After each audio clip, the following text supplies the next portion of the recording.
자, 지금 설명드리는 내용은 24년도 1월 1일부터 시행되는 내용이에요.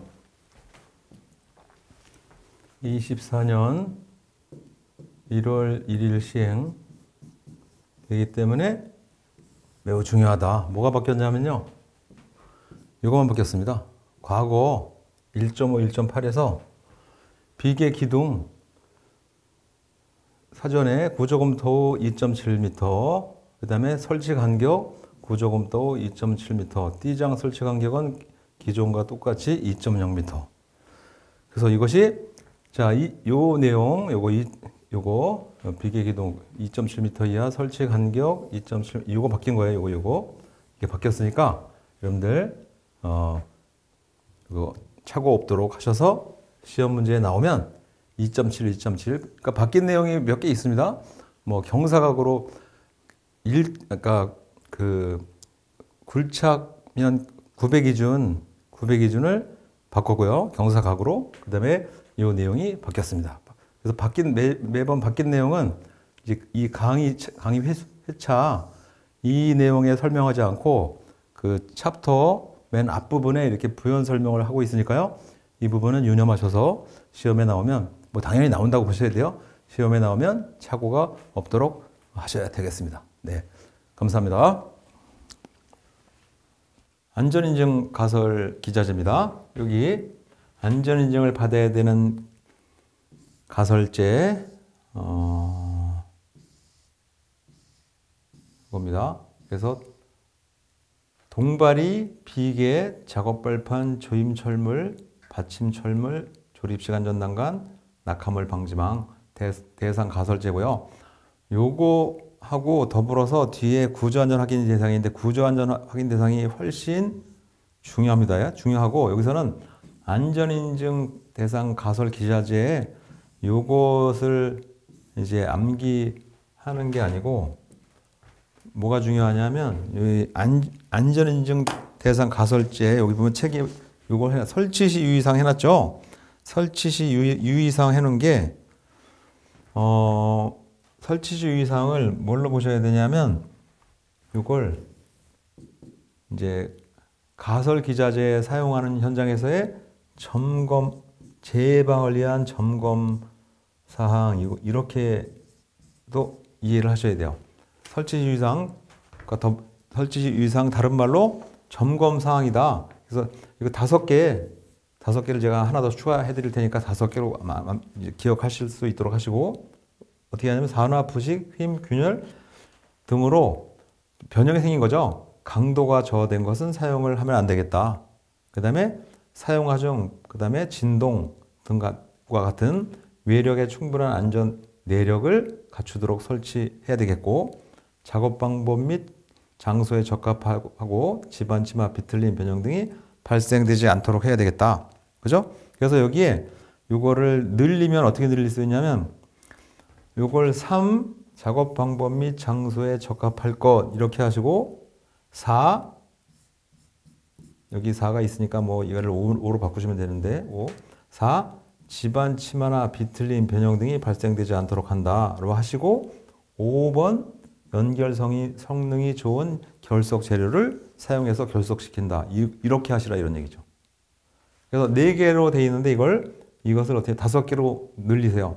어떻게 늘리냐면 얘 하나 자르고 얘 하나 자르고 이렇게 해서 5개로 하시라 이런 얘기예요. 그래야 가설 기자재 설치할 때 유의사항 또는 가설재를 설치한 곳에 점검해야 되는 항목 5가지를 쓸 수 있잖아요. 네. 그래서 여기 설치지 유의사항, 점검사항 같은 거다 이렇게 이해하시면 되겠어요. 중요하고 이거. 그 다음에 두 번째 중요한 게 자율적으로 안전 확인을 해야 되는 대상 가설재가 있어요. 요거 7개. 이 중에서도 5개를 골라서 하시는데 단관 비계형 강관, 고정용 받침철물, 달비계 부재, 방호 선반, 개구부형 안전 난간틀 이렇게 해서 5개를 하셨으면 좋겠다 이런 얘기죠. 자율안전 확인 대상 가설 기자재 5개 하고 이제 가설 기자재 사용 현장에서의 점검 사항 5개를 하셨으면 좋겠습니다. 그다음에 그 다음에 이건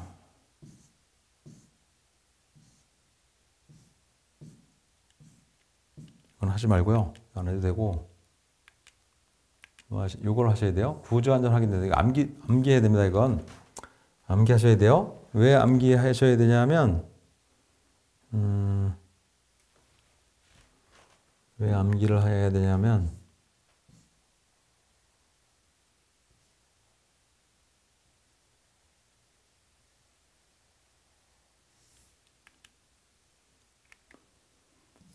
왜 암기를 해야 되냐면 관계 전문가의 범위에 구조 확인을 해야 되는 대상에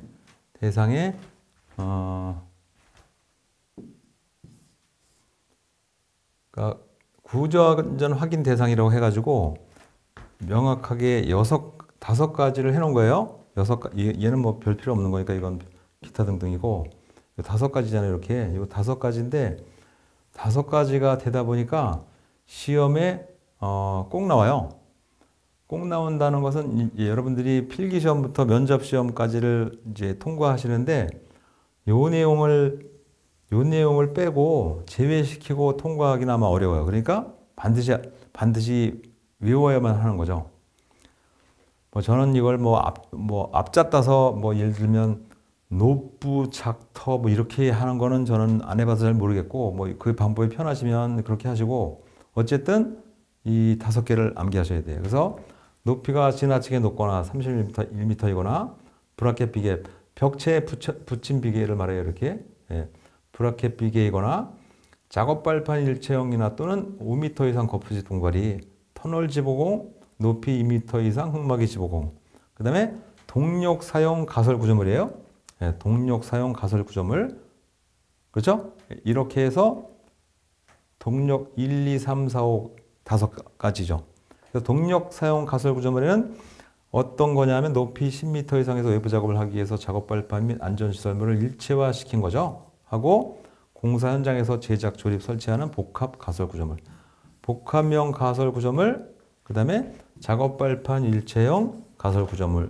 이렇게 해서 즉 5가지 이제 동력 사용 가설 구조물인데 동력 사용 가설 구조물의 종류 범위에는 이렇게 포함된 거니까요. 일단 동력 사용 가설 구조물이라고 해서 5가지를 외우셔야 돼요. 높이 30mm 브라켓 비계, 작업 발판 일체형 또는 5m 이상 거푸집, 터널 지보공, 높이 2m 이상 흙막이 지보공, 동력 사용 가설 구조물. 이렇게 해서 5가지를 꼭 암기하셔야 여러분들이 필기시험 패스하고 면접시험까지 통과하신다. 이런 면접시험에 요 정도도 안 하시면 무조건 탈락입니다. 이건 안 돼요. 예. 그 다음에 뒤에 비계가 있는데요. 강관 비계는 과거에 이게 좀 바뀌었습니다. 제 기억으로 19년 바뀐 연도가 중요한 건 아니니까요. 2019년도인지 바뀌었어요. 이제 체형이 커지면서 요 기준이 좀 늘어났습니다. 늘어났는데 바뀐 지는 좀 오래됩니다. 그래서 요 띠장 방향 비계 기둥 간격 1.85m, 그 다음에 장선 방향 1.5, 그 다음에 다 2.0으로 바뀌었습니다. 네, 바뀌었어요. 그래서 참고로 과거에 해놓은 얘기를 뭐 현행 해놨으니까 이건 눈여겨보지 마시고 개정된 내용을 보시면 됩니다. 이건 네, 개정 내용 꼭 알아두시는데 19년도 바뀐 지가 좀 오래되니까 이것이 뭐 상당히 중요한 의미를 갖고 있지는 않아요. 그러니까 출제될 가능성은 뭐 B- 정도 됩니다. B-. 네, B-니까 크게 비중은 있지는 않아요. 뭐 참고로 보시고. 그 다음에 강관 틀비계인데요. 강관 틀비계에서 요게 위에 보면 점검 항목 해놨는데 점검 항목 하지 마시고 강관 틀비계의 설치 기준이죠. 설치 기준. 그죠? 네, 설치 기준입니다. 여기서 높이 20m가 초과되게 되면 주틀의 높이는 2m 이하로 해야 되겠고 간격은 1.8m 이하 해야 되겠고 교차 가세를 설치하고 교차 가세 이렇게 하는 것 말하는 거예요. 가세. 그 다음에 수평제 최상층 및 5층 이내마다 수평제 설치해야 되겠고 수직 방향 벽 연결 6m, 수평 방향 8m. 그죠? 예. 그 다음에 적재하중 비계 기둥간 적재하중 400km 이하 그리고 기본 틀간 하중 400km 이하 해서 빨간 줄 킨 거 쳐드린 거 기준으로 암기는 여러분 스스로 어쨌든 알아서 하셔야 돼요. 예, 강관 틀비계. 그럼 강관 틀비계는 비중이 있냐 없냐를 이제 물어볼 수 있는데 뭐 상당히 비중이 있는 건 아니지만요. 강관 틀비계에서 자주 붕괴 사고가 발생되기 때문에 중요해요. 그죠? 네, 중요합니다. 그래서 얘는 어떻게 난이도가 A- 정도 돼요. A- 정도. 그래서 뭐 근래에 여러분들이 이제 학교 가시는데 강관 틀비계는 붕괴 사고가 재해가 많이 생기는데 왜 생기는지 그다음에 그 왜 발생되는 것을 방지하기 위해서는 어떻게 해야 되는지 방지하기 위한 안전 조치가 바로 지금 빨간 거로 제가 밑줄 친 이 부분의 준수사항을 준수하는 것이 안전대책이기 때문에 이제 기억을 해야 되겠고 난이도는 꽤 가능성이 있으니까 A- 정도 된다고 보셔야 되겠습니다.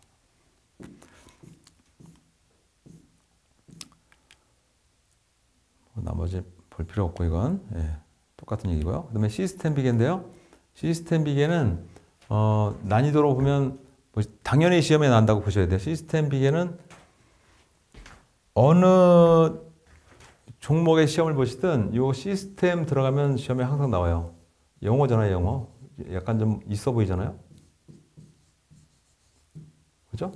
우리 한국 사람들이 시스템이라는 말을 많이 써요. 무슨 큰 일이 생기면 뭐 인터뷰하면 다 이렇게 하죠. 이제 앞으로는 이런 재해가 발생되지 않도록 뭐 어쩌고 시스템화 했으면 좋겠습니다. 어쩌고 한단 말이에요. 그런 버릇이 있어서 그런지 몰라도 시스템 비계가 많이 나옵니다. 그래서 설치 기준, 시스템 비계 설치 기준 암기하셔야 되는데 여기 뭘 위주로 암기하시냐면요. 요거 있습니다. 요거 수직재와 받침철물 겹친 길이는 받침철물 전체 길이의 3분의 1 이상이다. 요거 하나 암기하셔야 되고 전체 길이의 3분의 1 이상이 돼야 된다. 이 뜻이에요, 여기. 네, 이 뜻이고 밑에 그림 그려놨으니까 참고로 보시고 그 다음에 수평제는 상부 수평제 설치 높이는 작업발 표면에서 90cm 이상이 돼야 되겠다.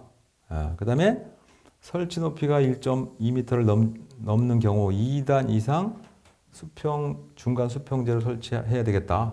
해서 간격이 최종적으로 60cm 이하가 되도록 설치해야 되겠다. 이것도 암기하셔야 되고 그 다음에 가세 설치할 때는 수평면에 대해서 40에서 60도의 설치 각도다. 이것도 암기하셔야 되고 그렇죠? 네. 제가 빨간 줄 쳐드린 거 중심으로 반드시 암기를 하셔야 돼요.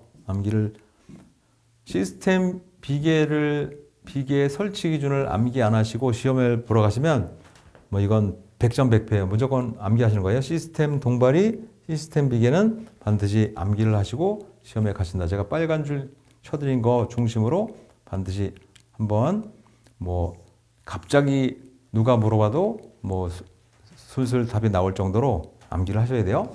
그 다음에 곤돌라형 달비계가 있는데요. 곤돌라형 달비계에서는 얘는 이제 어떻게 요 달비계니까 결국엔 와이어로프잖아요. 와이어로프니까 와이어로프 폐기 기준이죠. 그래서 소선수 이건 이제 제가 그림책 그리면서 많이 설명을 드렸어요. 소선수 10% 그죠? 네. 그다음에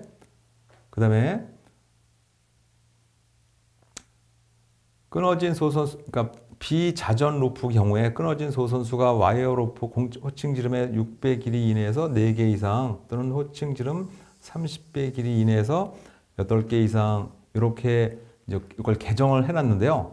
뭐 개정을 해놨지만 일단 기억할 게 요 제가 파란색으로 해드린 거 소선수 10% 그 다음에 공칭 지름 7% 요거는 꼭 알아두셔야 돼요. 그래서 소선수 소선수 확인은 뭐 눈으로 하는 거고 공칭 지름은 뭐 기구가 있어야 되겠죠. 그러니까 이제 곤돌라형 달비개 설치 기준을 설치하는 장소에서 점검하는 요령은 제일 먼저 1번 유관 조사해야 되겠다. 유관 조사.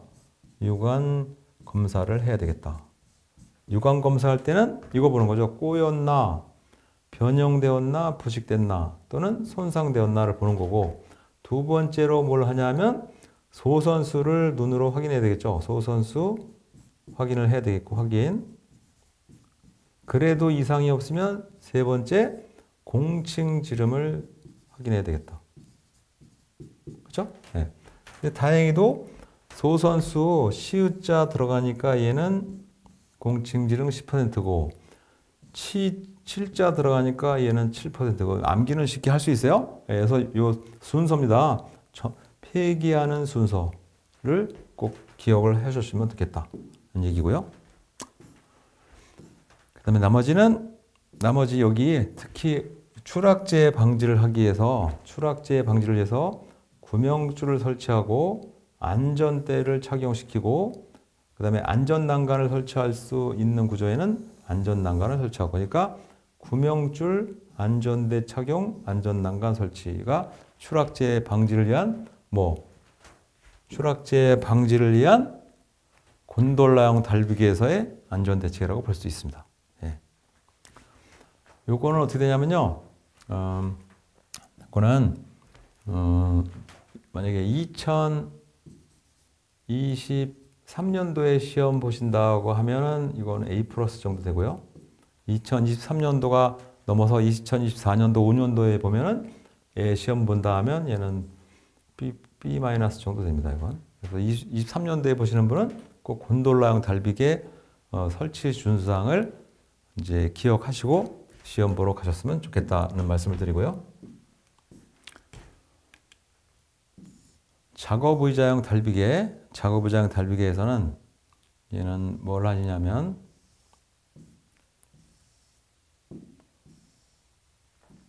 요거 똑같아요. 얘도 뭐가 중요하냐면 이거 꼬임이 끊어진 거, 심하게 손상된 거, 그 다음에 2개 이상 작업용 섬유로프 또는 섬유벨트를 연결한 거, 그 다음에 작업 높이보다 길이가 짧은 요거 달비개 작업용 섬유로프의 관리 기준이고 추락재 방지를 위해서 구명줄 안전대, 그죠? 구명줄 안전대를 설치한다. 요 내용이 꼭 알아두셔야 될 얘기가 되겠습니다. 작업의자형 달비개도 얘도 마찬가지로 설치 준수사항에 이것도 똑같아요. 개정이 근래에 뭐 크게 된 건 아니지만 세부적으로 개정됐기 때문에 2023년도에 시험 보시는 분은 얘도 A+ 정도 되고요. 23년도에가 초과되게 되면 뭐 별 중요하지 않을 문제가 될 수는 있습니다. 그래서 2023년도에 보시는 분은 작업의자형 달비개를 꼭 암기하시고 핵심적인 거 암기하시고 이제 시험 보러 가셨으면 좋겠고 이동식 비계는 이제 그 사용하는 빈도가 매우 높고 그다음에 비교적 이동식 비계는 사용하는 범위가 넓고 그다음에 많은 데에 비해서 재해가 발생되는 가능성이 그래도 안전관리가 철저히 하기 때문에 이동식 비계에서 뭐 예를 들어 추락 사고나 낙하물 재해 사고가 이제 많이 저감되어서 요 근래에는 시험에 잘 안 나오고 있는 문제죠. 그런데도 불구하고 이동식 비계가 이제 암기할 사항이 좀 있습니다. 뭐가 있냐면 높이 제한 밑변 최소폭 4배 이하 해야 되겠고 그다음에 이건 뭐 당연한 거고 최대 적재하중 250kg이고 그리고 스토퍼 설치해야 되겠고 그리고 상부 난간 90cm 이상 중간대 45cm 이하가 돼야 되겠고 그다음에 발끈막이판이 뭐 이 부분이다. 이거 여기 발끈막이판. 어떤 책에는 이걸 발끈막이판 이걸 뭐라고 해놨냐면 폭목 이렇게 해놓은 책도 있어요. 폭목 이거 일본어거든요. 그래서 그러니까 폭목이라고 했다고 해서 뭐 이상한 애 하지 말고 과거에는 이렇게 썼었어요. 이것을 발끈막이판으로 이제 통일시켰습니다. 뭐 몇 년 전에. 그래서 발끝마개 편이 이 부분에 10cm 이상 이렇게 턱을 주라 이런 얘기예요. 왜냐하면 공구가 떨어질 수 있기 때문에. 그렇죠? 공구가 떨어지는 것을 방지하기 위해서 또는 뭐 근로자가 다리가 빠질 수 있으니까 이 발끝마개 판을 안 했다고 뭐 추락재가 발생된다기보다는 낙하물재 방지를 하기 위해서 한 거예요. 그 다음에 또 중요한 게 최대 적재량 및 사용 책임자를 표지판에 붙여야 되겠다. 이게 중요한 게 표지판이 있습니다. 표지판. 그림을 보시면서 이해하시면 좋습니다. 90cm 이상, 그죠? 상분화감 90cm 이상, 중간대는 45cm 이하, 그죠? 그 다음에 표준 안전 난간 설치해야 되겠고, 그 다음에 여기 4배 이하로 해야 되겠고, 교체 가세 설치해야 되겠고, 아웃 트리거 설치하고 해서 요 그림책 만화처럼 돼 있는 거에 빨간 표시를 하셔서 이동식 비계를 뭐 어려운 건 아니니까요. 이동식 비계는 이제 사용하는 빈도가 꽤 높으니까 이제 상식적인 수준에서 알아주시면 좋겠고, 나머지 사용 시 준수사항은 요 설치 기준하고 똑같습니다. 설치 기준을 해서 똑같이 한 내용 중에 기타 뭐 강조할 내용을 포함시킨 거니까 이건 참고로 보시면 되겠습니다. 다음에는 이제 추락 방지 방망이에요. 방망인데 방망이 이걸 그대로 옮기면 방망 허용 낙하 높이 이렇게 되는데 이것을 하시라고 외우시라고 하기는 좀 그렇고 신품 그다음에 이제 폐기 인장 강도 요건 여러분들이 혹시 기사 시험 보신 분들은 이제 많이 겪어보셨을 텐데 기사 시험에 많이 나오죠. 근데 지도사 시험에도 어떻게 하냐면 신품 인장 강도 요 정도는 시험에 낼 수 있죠. 그러니까 이건 다음 시간에 방망의 암기 사항은 무엇을 해야 될지에 대해서 설명드리도록 하겠습니다. 그러면 추락재 방지는 크게 보면 방망이 있고요, 덮개가 있고, 그 다음에 울타리가 있고, 난간이 있죠. 크게 보면 산업안전보건법에서 딱 4가지를 대표적인 추락재 방지 시설로 본 거죠. 그 중에 제일 첫 번째 방망이 되겠습니다. 다음 시간에 설명드리도록 하겠습니다. 감사합니다.